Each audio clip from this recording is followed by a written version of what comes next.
Hello again. You're listening to the EnterpriseJoy podcast, Enterprise Strategies for Leaders in Under 5 Minutes. I'm Vishal, your mover and shaker of turning invisible effort into visible advantage. All this week, we have been mapping the unseen work and built a leadership ledger to track it. Today, we'll go case by case and answer two questions. What invisible work actually counts and what should stop? Starting with what counts. Here are three field-tested plays from Amazon, Toyota, and Ford. First, writing before talking. Jeff Bezos became famous for replacing slide decks with narrative memos and began meetings with silent reading.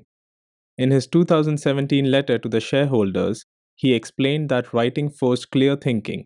The memos became the artifact, and reading first improved the discussions. Leaders reported sharper debates and faster decisions because invisible preparation became a visible standard. And that counts. Second, seeing the problem where it lives. On Toyota assembly lines, any worker can pull the Andon cord. Research documented how this norm turned problem finding and problem solving as a daily muscle. Signal early, swarm fast, fix the root cause, and record the learning. That's invisible vigilance converted into a system of quality and speed. And that counts. Third, making candor a routine. When Alan Mulally took over Ford, the weekly business plan review created one plan, one room, and color-coded facts. The first leader who showed a red got an applause and received help instead of blame. Interviews and case write-ups describe BPR as the backbone of Ford's turnaround because it made reality visible on a cadence. And that counts. Now, if these count, what should stop? Here are three costly habits that should. Number 1, collaborating more without limits.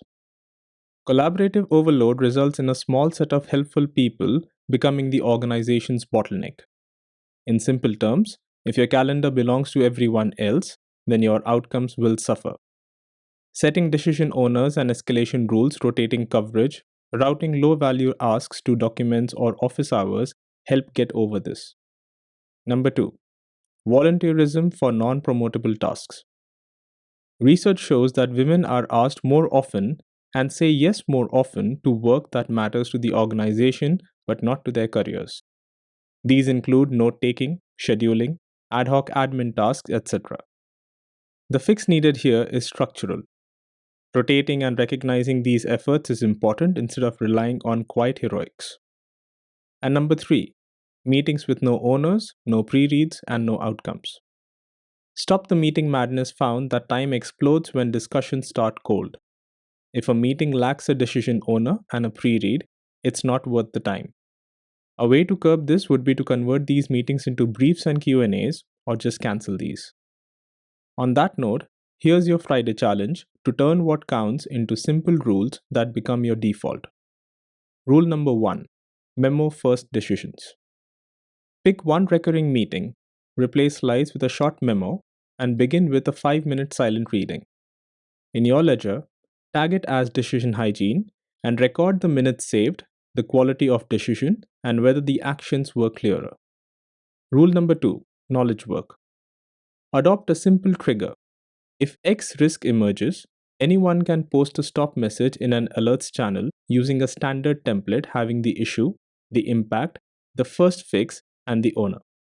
Review this weekly to avoid big surprises. Rule number 3, weekly reality check.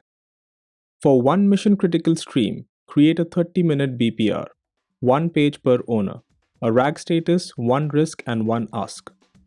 Thank the first red appearance and ask what help they need. As a leader, cultivate a culture surfacing the truth.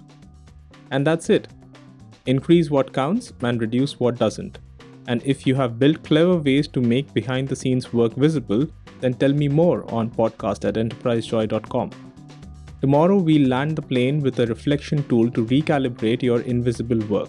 A short evidence-based reset you can run monthly to keep the load fair and the leverage high. Until then, I'm Vishal and this is the EnterpriseJoy podcast, Enterprise Strategies for Leaders in Under 5 Minutes. Codify your rules today. I'll see you tomorrow.